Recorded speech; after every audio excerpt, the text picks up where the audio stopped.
So this young man is Polo. So Pud was my number 2, which is a young man up there.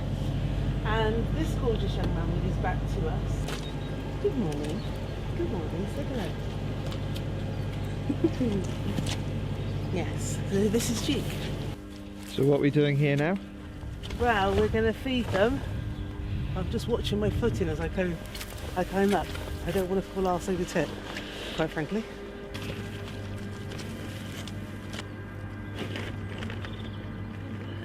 Yes, it's stupid. I'm not going after that. I'm not going up. I was working in the South East London secondary school. Loved my work, loved my kids, hated the politics and all of that crap that was going on with it. Stress level for me was way beyond anything that I'd ever experienced. And I got on the internet, I didn't know what the dickens I was looking for. And for some reason I found this lady called Coel Simpson. And she's a lady in the States who works with horses. It was the very first time I'd come across anything like that. And it was like, okay.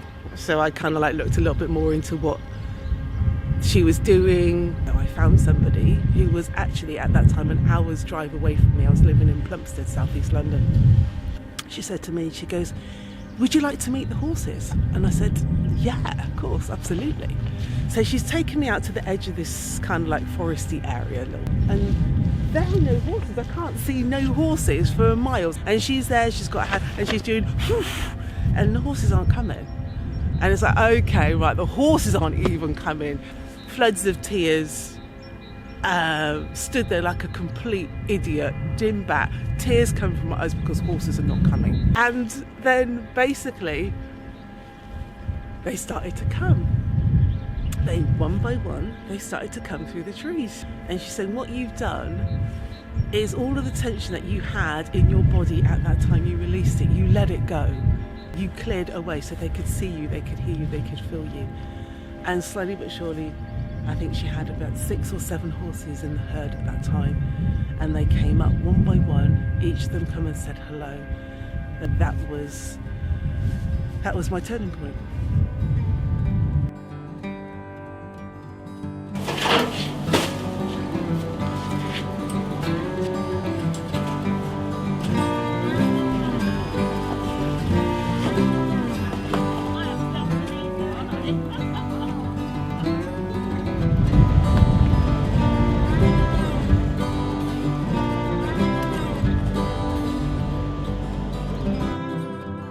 Do you get a lot of people who kind of call this a little bit woo-woo and... Absolutely. And to some extent it is woo-woo. But actually, to the greater extent, it actually isn't all that woo-woo either.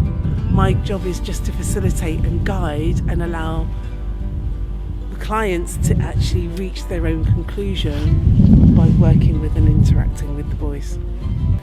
Example, client came in and she said to me, she goes, I really want to understand my relationship with men. Anyway, so she came in and I gave her an instruction, which was to stay behind, to stay in the car park area, which actually goes round beyond this tree, and just observe the horses. But she's gone straight into the field. And I thought, okay, that's interesting. The horse came to her, and I think he weed.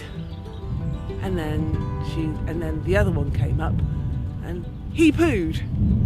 So for her, it was like, well, men shit on me. They just piss and shit on me. And I said, well, actually, do they? Actually, it's not them pissing and shitting on her, but it's her doing it to herself, because she's not given herself the time to actually get to know these people properly before she goes into those relationships.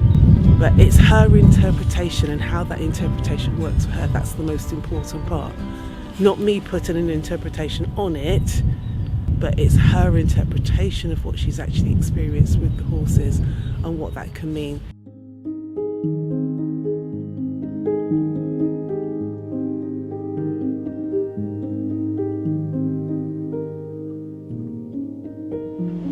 I think it's about being open to the opportunities that arise and not having a fixed, dogged idea on what it is that might be.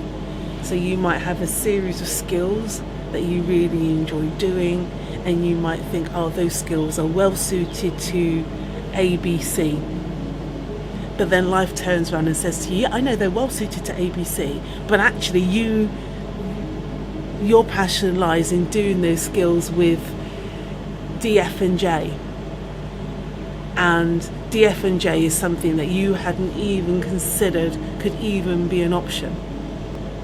And life has presented you with DF and J because you were open enough to actually consider DF and J and look into it and say, actually, I know A, B and C is what I could do, but as off the wall as it is, I quite like DF and J. I've got DF and J right here. Do you know what I'm saying? Because I, under no circumstances would I have ever said or even considered, yeah, why don't you leave London after sort of like 30 years of being there and go and live in the Forest of Dean with 3 horses, an area that you've never visited, you don't know nothing about, but you're going to go and do it anyway. A lot of the time we turn around and we discount AXMP and DF and J because it doesn't make sense. If it makes sense to you,